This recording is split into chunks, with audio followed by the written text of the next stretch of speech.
At mag-order from Shopee, from Globe. Nakikinig na po ang ating mga kapamilya ngayong Valentine's Day. Kabilang dito ang mga mag-asawa at mga magkasintahan na planong gawing simple ang selebrasyon ng araw ng mga puso.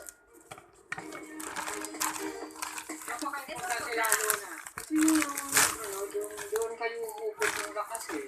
Doon kasi naman pag-usapan namin yung pagkamilang. Ay, ang problema natin ngayon. Everyday naman po dapat pinapakita natin sa ating partner na kung gaano siya ka-special, kung gaano siya kamahal. Sa Quezon Memorial Park, abala naman sina Rose Ann and Ron James sa pagsusulat ng love letters dedicated para sa pamilya. Kung hindi niya po kayang sabihin yung mga gusto niya pong sabihin sa parents niya. So, malalapas niya po siya through letter po. Babatiin ko sila, magsabi na I love you, ganun. Inaasahan din ang dagsa naman ng mga couples sa parke, kaya merong special discount at isang ang cute naman Wow, ice cream Paris. vendor para sa mga taken. Dalawang piso lang. Para sa mga may boyfriend lang. Pagka wala, Oh, hindi mo lang. teka. Yan lang. Patok din ang flower bouquet na merong pagkain, meron din namang sabong panlaba, face mask at alcohol. Panlaban nga daw sa COVID-19. Aba, iba yan ha. Napaka-creative.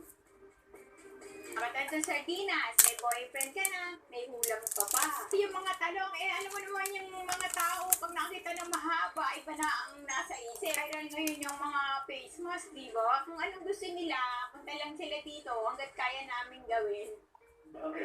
Sa Cubao nga po, dinadayo naman ang Love for the First Time speed dating para sa mga umaasang makahabol sa Valentine's Day. Ito, may cards. Sana mahanap yung the one ko. Tagal ko lang naging single. So, siguro it's time naman na para sa akin na go. At inaasahan din kong dadagsain naman ang mga pasyalan sa iba't ibang lugar sa bansa tulad ng Sunflower Farm sa Bigan at Bongambilla Farm sa Ilocos Norte. Kita mo nga naman, ang ganda mo. Samantala, may music. Yun. Samantala, ilang establishmento naman ang magpapatupad ng protocol bilang pag-iingat sa COVID-19. Sa Cultural Center of the Philippines, tuloy ang dalawang Valentine's concert pero may higpit na pinatutupad ang thermal scanning sa lahat ng papasok. Naglagay din ng hand sanitizers at alcohol para magamit ng publiko habang magsusuot ng face mask ang mga staff. The earphone. Those na mag-register ng 38 plus And body the count charger. regrets but we need to refuse admission. Kung na-feel nyo pong medyo nilalagnat-lagnat kayo na 38 and above, we advise po na siguro na lang din po kayong tumuloy.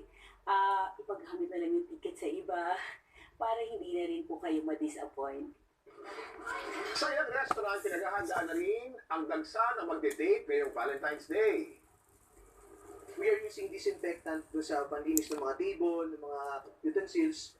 Tapos may mga alcohol din yung mga yung mga crew namin. Tsaka yung mga customer, pwede naman pag may nag-request, bibigyan namin ng alcohol.